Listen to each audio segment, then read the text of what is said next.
sisi tunasikitika sana kwa sababu ya former deputy president, na sijui alichomokea wapi, kwa sababu baada hata ya kuchomoka hakuheshimu chama, hakuheshimu wanachama, na ni kuhurumiwa alihurumiwa, kwa sababu hata kushinda hakuwa ameshinda ile kura walikuwa wamepiga yeye na Kindiki.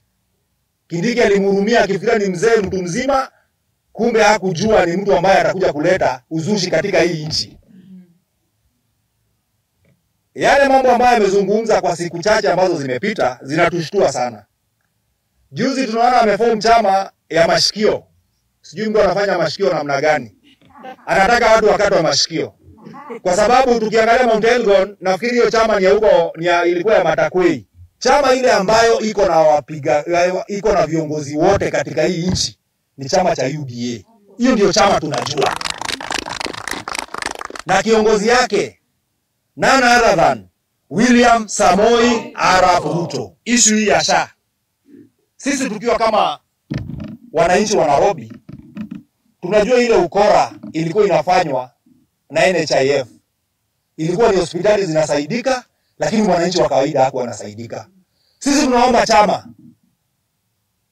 ianze kurudi kwa grassroots na iempower hao watu wote. Tuingie kwa mitaa, turejeste watu waweze kukua ndani ya hiyo mambo ya SHA ili waweze kulipia hospitali.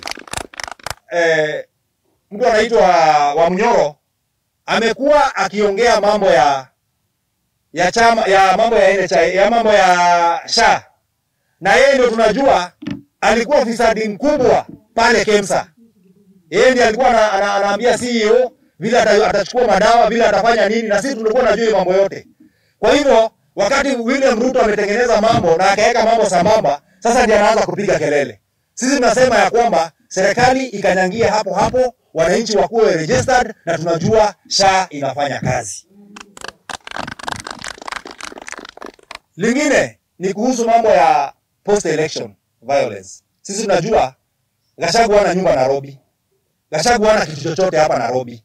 Sisi ambao tuko hapa, wengi wetu tuliadhirika. Wazazi wetu mpaka leo hawalipi manyumba zao kwa sababu kuna watu wanaishi ndani na waliofukuzwa. Ukienda mahali kama Dandora, Ngomongo, wapi, watu mpaka leo. Sisi tunasema hivi, awache kuinsight watu, kwa sababu atakumbusha watu makovu ambayo watu walikuwa wamesahau. Lingine ni kuhusu mambo ya deputy president wetu, Bwana Kithure Kindiki. Hapo mnasema namna gani? Lazima aheshimike. Yes.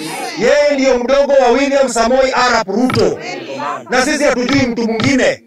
Wewe ulisumbua William Ruto, amekuja akaleta mtu ambaye anamheshimu. Hata wewe kwa nyumba yako kama Dorcas hakuheshimu, amungekuwa na yeye. Kwa hivyo usiongee wakati unaona Kithure Kindiki anaheshimu president wetu. Sisi tunashukuru na tunaambia mheshimiwa Kithure Kindiki aendelee kuheshimu rais, kwa sababu heshima ndio kitu ya maana katika hii maisha. Hakuna mambo ya uoga. Yeye alileta mang'aa, alileta umang'aa hapo kwa mtaro. Anapigia mkelele kwa mtaro. Awachane na mambo ya serikali. Serikali iko imara kupitia William Ruto na mtu anaitwa Kithure Kindiki.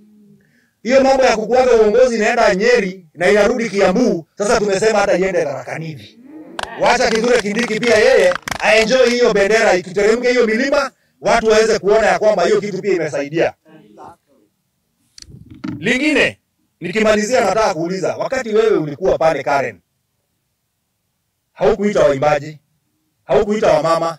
Tulikuwa naona hata wakati kuko na celebration ya nchi, haukuwa unachukua hawa mama zetu wako hapa. Ulikuwa unaleta watu kutoka Nyeri. Magari zilikuwa zinatoka Nyeri, unabeba watu, unakuja, unawapeleka ni orphanage, unawalipia hoteli. Sasa walete hii mwaka tuone, kwa sababu hawa mama wetu watawafinyia huko kwa kiwanja. Nikimalizia, na hiyo ni jambo letu ambalo ni vizuri kila mtu waangalie. Wewe unasema ya kwamba unaheshimu wa Kikuyu. Kwa nini uheshimu urafiki yako na Waitito ako jela na mpaka leo hajaitoka? Hata hiyo pesa ambayo inatakikana 58 million. Kama wewe ni mzuri na unasema ati kwamba wewe ni tajiri ulipatia William Ruto, toa hiyo 58 million Waitito watoke. Kwa nini hajaitoka mpaka leo? Kwa haya machache na mengi, Mungu awajalie. Nikimalizia ni kusema ya kwamba kuna wamama wetu walikuwa hapa. Wakati Rigathi Gachagua alikuwa deputy president, badala ya nominate hawa mama walikuwa wamefanyia kazi hapa, alienda kuchukua mama kutoka Nyeri, ambaye hakuwa anajua hata stage, hata hakuwa anajua county assembly mahali iko. Alikuwa analetwa na kama drone, ndiye analetwa mpaka assembly. Alikuwa mama wa soko huko Madera, akaleta hapa. Kwa nini hakunominate mama yetu hapa Nairobi? Awache mchezo yake. Na sasa kama anataka tuanze kuambuana, tutamuambua, aondoke hapo kabisa. Asanteni sana. Lakini nasema kipofu ndio kioni.